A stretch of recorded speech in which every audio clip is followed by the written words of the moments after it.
YouTube? Geek War Father here. We're gonna get straight into it and then straight out of it. So we're gonna do Walking Dead Season 7 Episode 6 review. So it aired in the UK Monday night at 9 o'clock on Fox. Just in case you didn't see that.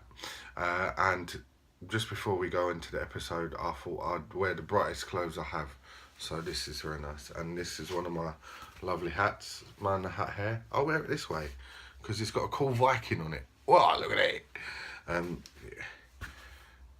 NFL, yeah, it's one of my NFL hats. Actually, it's the only NFL hat I have. But that's not why we're here. Put it back on the right way, because this is how guys with fat heads like me should wear hats. So, Swear was the name of this episode. I'm going to move back a bit because I was really close to the camera then. Swear was the name of this episode, and I'll get straight into what it was about. So, spoilers if you haven't already watched it. We see two people on a beach stabbing zombies through the head with a stick. They've all seemed to have washed up from the sea. That's where beaches are, at the edge of a sea. And a little girl goes over to stab what she thinks another walker in the head. And it turns out to be Tara, who we haven't seen for a long ass time. Since season 6, start of season 6. Last time I thought I saw Tara was when they attacked the Saviours outpost. So, they've been off, and it explains what that's about. We also get a brand new name for walkers, another name, they're called bobbers, because they're bobbing along, and they get washed up on us on the beach. So, one of the characters stops the little girl from stabbing Tara in the head because she points out that she's not a bobber. And what's also interesting is that this little girl tells the new character that we meet there that she has to, it's the rules, that she has to kill this bobber, even though it's not a bobber, it's Tara. And even if she didn't have to, she wants to. So this girl's like, little girl's a bit, well, she's fucked up, and you can imagine why. And she actually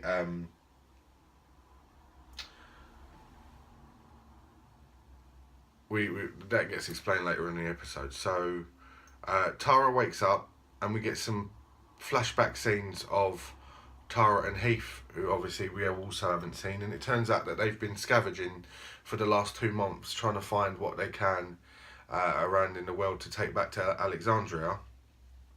And they're getting into an argument. It seems that Heath is becoming a little bit galvanised to being such a good guy. He's not being a bad guy, but what he's saying is, why should we carry on doing this? Why are we scavenging? Before Rick and your group turned up, we didn't know about any of this shit. Which also means that these guys don't know what Neagan's recently done and how big the survivors are. Saviours. Yeah. So, Saviours, not survivors, Saviours. They are survivors. The Saviours survivors. Alright, so Tara wakes up on the beach and someone's left her, well, someone, the character that we later meet, and find out her name later on. She leaves her a couple of bottles of water, and she finds their camp, and she's kind of like sneaking around in the bushes and in the background, and then these guys, a bell goes off and they all start clicking. And they all go for their guns, so they've got guns, which is like really cool. So you're thinking, well, Neagan's not got to them, or are they part of Neagan's group? One big thing you don't see is there's no fellas around it. All children and women. And that gets explained in a bit too. So the episode jumps back between current period Tara in what we find out to be Oceanside, and Tara and Heath and how they get separated, which is a really cool scene because they find a bridge which someone set up as a camp. They find a big old pile of sand. Tara finds some bullets, goes to get the bullets in the bag that's attached to him. The sand pile collapses and 20 odd walkers come out, and another really great way to show walkers off. They've all been under a sand pile for God knows how long, so they're all dry and dusty. Their eyes are all sealed up and stuff, so it's a very different look at walkers. That culminates in Heath getting removed, or looks like he's run away, whilst Tara's struggling over a bridge. So you can only assume she falls over that bridge, and that's how she gets washed up on the beach. Otherwise, that wouldn't happen. So the ladies of Oceanside clock onto Tara being around the camp, and they're chasing her.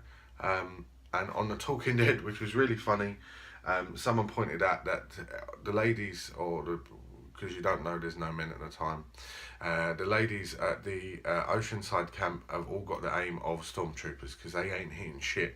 There's one girl running away, there's 6 people chasing her, all with guns, and no one hits her. It gets to the point where she gets captured, which is when we're introduced to Netanya, who is the leader of the Oceanside. You find out where Oceanside is, and they basically suggest that they kill all intruders, regardless of who they are. If they're nice, they don't find that shit out. They kill them on sight. And again, that's explained a little bit further on in the episode. So you're not seeing anyone else apart from these guys. They sit down for dinner, and they discuss Tara maybe staying, but she wants to go back to Alexandra. She wants to go back to her girlfriend. She wants to go back to her normal life. These girls, ladies, don't want to do that because they're worried that she will tell someone about where their encampment is. What they do point out is that because they live on the beach, they've got a nearly unlimited supply of fish, because they're at the sea and no one else is fishing them. So, and luckily for everyone else in the world, there's no such thing as a zombie fish. So we're good with that.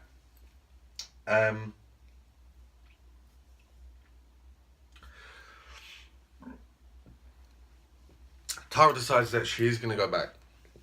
She's not going to stay. And Netanya lets 2 people go with her to escort her back to the bridge so she can find Heath.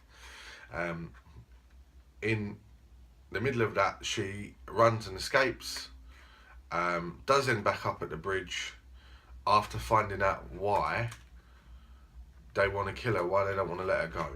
And that's because Neagan and the Saviours found their original so that he doesn't know where Oceanside is at the moment.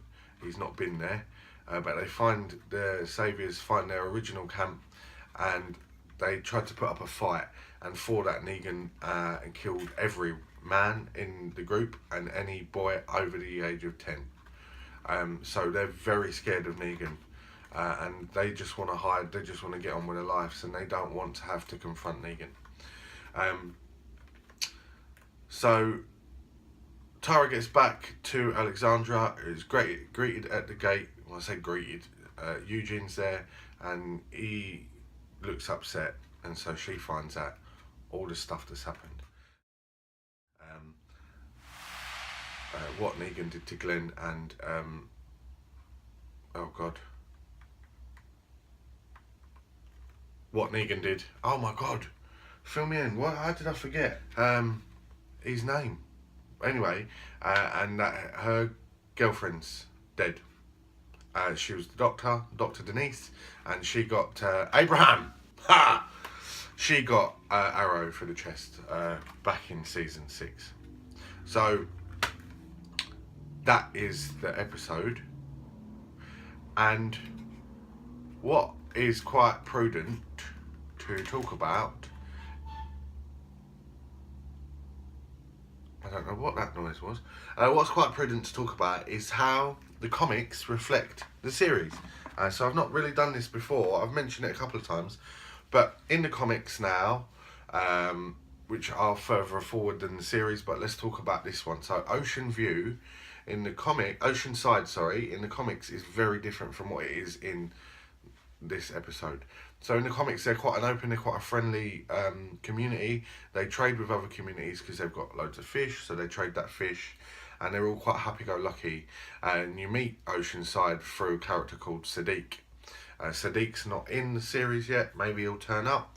Also, Michonne goes to Oceanside at some point and works with those guys in previously when she was walking around on her own. So different people know about Oceanside. In this, these guys they're quite they don't like any outside anything really. As I say, if anyone turns up, they will kill that person immediately, no questions asked, because they don't want people knowing where they are.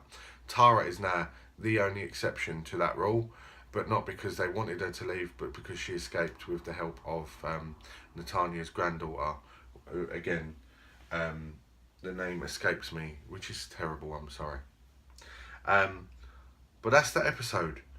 So last week, someone, quite a famous magazine company, put out a post saying that last week's episode was one of the worst they've ever watched. I'm going to disagree with that, and I did in my last video. This one is also very good because it set up the standalone characters episode.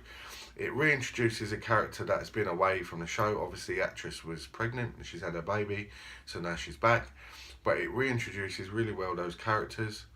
And now she goes off to find Heath and back to Alexandra. So where's Heath? Heath's disappeared. We've been introduced to a brand new community, Oceanside, full of xenomorphic or scared of the outside people. If you don't know what xenomorphic means, they don't like aliens, they don't like outsiders, yeah, not physical aliens. It's the traditional use of the word xenomorphic. Being scared of outsiders, being scared of people that aren't your own, yeah. So we've introduced to a brand new set of people, and every week now I will compare all that good stuff to, I've just got post, and see the postman's reflection in the window, and my post box has just gone.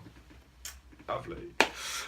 So yeah, that was the episode, and then we got a sneak peek of next week's episode, and we're back to, initially, I don't know if there'll be more in it, but we're going to be back to Jesus and Carl in the back of the van. They're coming close, they're getting close to the Saviours outpost, and Jesus wants to jump out of the van and make his way on foot. So I thought this episode was really good, and what I've also got going on now is I've designed my own little bobblehead version of myself. Have I got him on here to show you before I put him on my video? Let's have a look. No. So, first time ever, you're going to see me in caricature version, in case you were worried. And the reason I'm doing that is because I want to be able to advertise, if you like, how to, not advertise because I'm not selling anything. I give episodes and movies and shows fat guy thumbs. So, as always, I'm a fat guy, that's a thumb, and it's like a scoring system. So out of 10, how many thumbs has this episode received? The last one got 5, because it was not so action-packed, it wasn't brilliant. I thought it was a good episode, but in terms versus the other ones, it wasn't as strong as some of the other episodes. However, this one, I'm going to go in with a 6.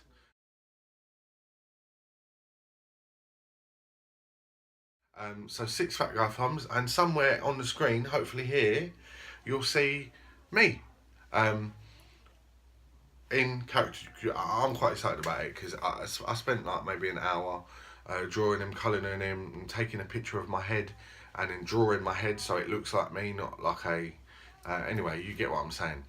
So thank you for watching. Please like and subscribe. I've been doing this for a couple of months now, and I've said before I don't do it for money. But you know, I've got 23 subscribers.